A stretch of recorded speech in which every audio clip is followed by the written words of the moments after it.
Citizen scientists win again. Music, me, you, and our minds. Is social networking not so social? All that and more coming up on the Daily Orbit.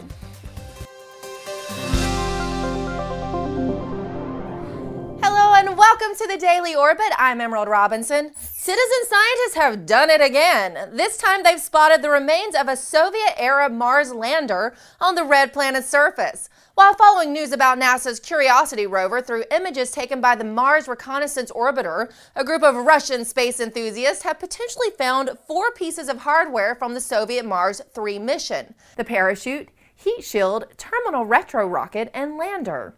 In 1971, the Mars 3 lander became the first to survive a Mars landing long enough to make a transmission, though it ended after only 14.5 seconds. The leader of the Russian group said that he wanted to attract people's attention to the fact that Mars exploration today is available to practically anyone. Congratulations, citizen scientists, for a job well done. Here's a little certificate from the Daily Orbit. Please don't stop the music. Music brings people together everywhere. But did you know there's a scientific reason for that? Researchers say that music affects different brains in the same way. Using MRI to monitor brain activity of participants listening to unfamiliar classical music, they found that classical music elicits a highly consistent pattern of activity across individuals in several brain structures, including those involved in movement planning, memory, and attention, all despite musical preferences. They also found significant activity in the motor planning centers, which suggests that our brains automatically prep to move to the music and maybe to coordinate us socially. Dance to the music.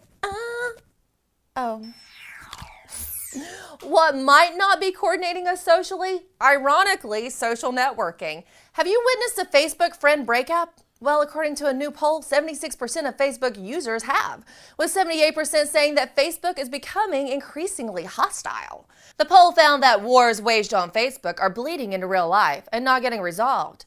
81% of those polled said the arguments they engaged in online are still unresolved. Researchers say that, frankly, we're more candid on Facebook, but remain polite in real life. So they recommend you check your motives, replace hot words, and agree before you disagree. Wait, Hector unfriended me on Facebook? ¿Por qué, Hector? I didn't do anything. And checking up on who's unfriending who and who's unfriending you may be dropping your GPA if you're a student. A new study found that many college students are engaged in some sort of media use nearly half the day. They found freshman women spent almost 12 hours a day tweeting, texting, posting, and engaging in online music and videos.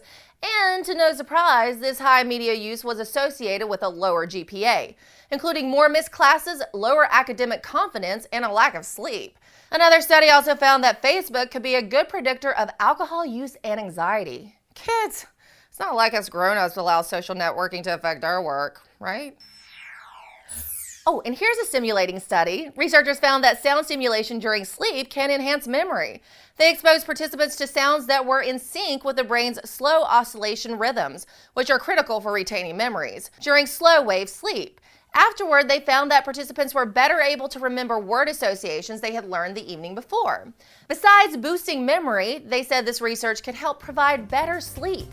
Sounds like a win-win to me. Well, that's all for the Daily Orbit. Let's bond, Orbiters. Play that funky music, DJ. Gotta get on that.